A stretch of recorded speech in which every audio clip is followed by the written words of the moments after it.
డిఎస్సీలో అక్రమాలు అంటూ వైసీపీ అసత్య ప్రసారం చేస్తోందని టీడీపీ పార్టీ ఎమ్మెల్సీ భూమిరెడ్డి ఆగ్రహం వ్యక్తం చేశారు. 11 డిఎస్సీలు ప్రకటించిన చరిత్ర చంద్రబాబుది అయితే డిఎస్సీ అంటూ మోసపు ప్రకటనలు చేసిన చరిత్ర జగన్ది అని దుయ్యబట్టారు. ఉద్యోగాలు అమ్ముకోవడం జగన్ నైజమని ఆక్షేపించారు. ఎవరు ముందుకు రాకోకుండా నీతి నిజాయితీగా అనేక మంది పేద మధ్యతరగతి కుటుంబాల వారు ఉద్యోగాలు పొందుతూ ఉంటే వారిలో వారి ఆత్మస్థైర్యాన్ని దెబ్బతీసేదానికి ఈరోజు మొత్తం అందరూ కూడా దీంట్లో ఏదో జరిగిందని చెప్పి ఒక దుష్ప్రచారానికి శ్రీకారం చుట్టాం. ఇది మంచిది కాదు. కేవలం 148 రోజుల్లోనే విద్యాశాఖ మంత్రి లోకేష్ గారు ఈ ప్రక్రియనంతా కూడా పూర్తి చేసి వేలాది మంది ఉద్యోగాలు పొందిన అభ్యర్థుల సమక్షంలో ప్రజల మధ్య వారి కుటుంబ సభ్యుల సమక్షంలో వారందరికీ కూడా నియామక పత్రాలు ఇవ్వడం జరిగింది. ఈ రాష్ట్రం ఆశ్చర్యంతో పులకించిపోయింది.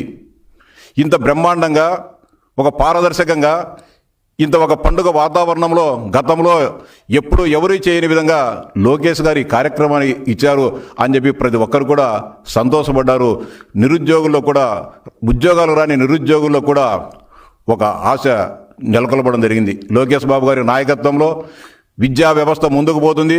ఖాళీగా ఉన్న ప్రతి ఉపాధ్యాయ పోస్టులను భర్తీ చేస్తారు.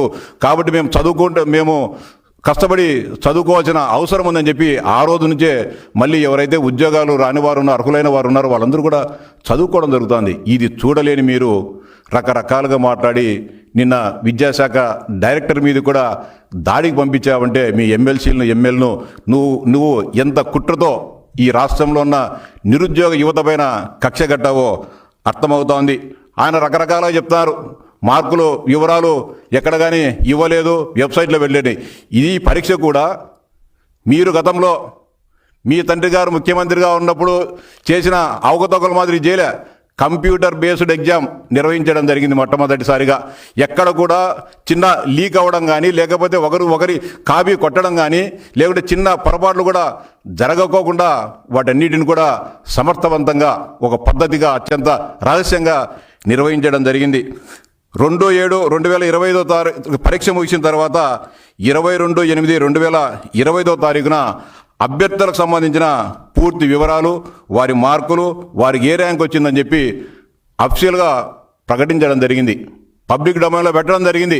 ఏమైనా దీనిపైన అభ్యంతరాలు కానీ లేకపోతే ఏదైనా మీకు ఏదైనా సలహాలు అభ్యంతరాలు ఉంటే తెలపమని చెప్పడం జరిగింది. వాటన్నిటిని కూడా సమగ్రంగా పరిశీలించిన తర్వాత 15/9/2025 నాడు ఫైనల్ సెలక్షన్ లిస్ట్ ఇచ్చి ఆయా జిల్లాలకు సంబంధించిన ఏ జిల్లాలకు అభ్యర్థులుగా సెలెక్ట్ అయ్యారో వాళ్ళందరికీ కూడా తగు సమాచారం ఇచ్చి పలానా రోజు నుంచి పలానా రోజు వరకు ఈ కింద పేర్కొన్న సమాచారాన్ని డిఈఓ కార్యాలయంలో అందజేయండి అని చెప్పి వారందరికీ కూడా చెప్పడం జరిగింది.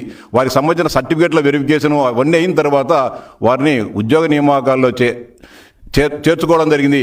మొట్టమొదటిసారిగా గతంలో ఎప్పుడూ లేని విధంగా ఎవరైతే ఉపాధ్యాయులుగా సెలెక్ట్ అయ్యారో వారికి ట్రైనింగ్ కూడా అన్ని జిల్లాల్లో విద్యాశాఖ అధికారుల ఆధ్వర్యంలో ఇవన్నీ చేయడం జరిగింది. ఇవన్నీ ఇంత బ్రహ్మాండంగా పకడ్బందీగా జరిగితే మీరు ఏమీ జరగలేదు, మార్కులను బయటపెట్టలేదు, ర్యాంకులను బయటపెట్టలేదని చెప్పి ఇంత దుర్మార్గంగా మాట్లాడడం అంటే చాలా బాధాకరంగా ఉంది. మీరు చెప్పే మాటలు అంటే ఎంత భావ దారిద్ర్యానికి మీరు దిగజారిపోయారో దీంతోనే అర్థమవుతుంది. ఇంకా చెప్తా ఉన్నారు, నవీన్ అనే ఉద్యోగి మొదటి ర్యాంక్ వస్తే అతనికి ఉద్యోగం ఇవ్వలేదని చెప్పి. అతనికి స్పష్టంగా మీకు విద్యాశాఖ అధికారులు స్పష్టంగా చెప్పడం జరిగింది. అతనికి మేము మిగతా అభ్యర్థుల మాదిరే మెసేజ్ పంపాం. సర్టిఫికేట్ల వెరిఫికేషన్ కోసం ఆ అభ్యర్థి రానందున అతను మేము ఉద్యోగాలు ఇవ్వలేకపోయాం. అతను కోర్టుకు పోయినా కూడా కోర్టుకు కూడా మేము అదే చెప్పాం. గ్రీవెన్స్ కమిటీకి వచ్చినా కూడా మేము అదే చెప్పాం. అతను సర్టిఫికేట్లు వెరిఫికేషన్కి రావడానికి మేమేం బాధ్యులం అవుతామని చెబితే మీరు రకరకాలుగా ఏవేవో మాట్లాడుతున్నారు.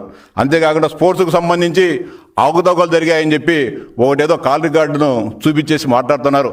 మీకు సవాల్ చేస్తూ ఉన్నాం, ఎంతమంది క్రీడాకారులకు టీచర్ ఉద్యోగాలు ఇచ్చామో పబ్లిక్ డొమైన్లో పెడతాం, మీరు వెరిఫై చేయండి. వీళ్ళు క్రీడాకారులుగా ఒరిజినల్ సర్టిఫికేట్లతో ఉద్యోగాలు పొందారా లేదా అని చెప్పి ఛాలెంజ్ చేస్తాను. మీరు ఒక్కరిని చూపించినా సరే. మీరు చెప్తున్నారు ఒకటి, బొంత రోసయ్య అనే అతను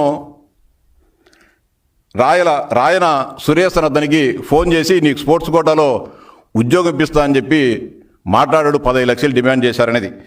ఈ బొత్స రోసయ్య ఇతను హ్యాబిచువల్ క్రిమినల్. గతంలో ఇతను చేసే కార్యక్రమాలు ఏంది, కేంద్ర రాష్ట్ర ప్రభుత్వాలు ఏ నోటిఫికేషన్లు వదిలిన ఉద్యోగాలకు సంబంధించి ఇతను అన్ని ఉద్యోగాలకు సంబంధించి ఎవరో ఒక 10 మందిని ట్రాప్ చేయడము, నాకు సెంట్రల్లో పలానా వారు తెలుసు, రాష్ట్రంలో పలానా వాళ్ళు తెలుసు, నేను ఉద్యోగాలు ఇప్పిస్తా అని చెప్పి వాళ్ళని ట్రాప్ చేయడం జరుగుతుంది.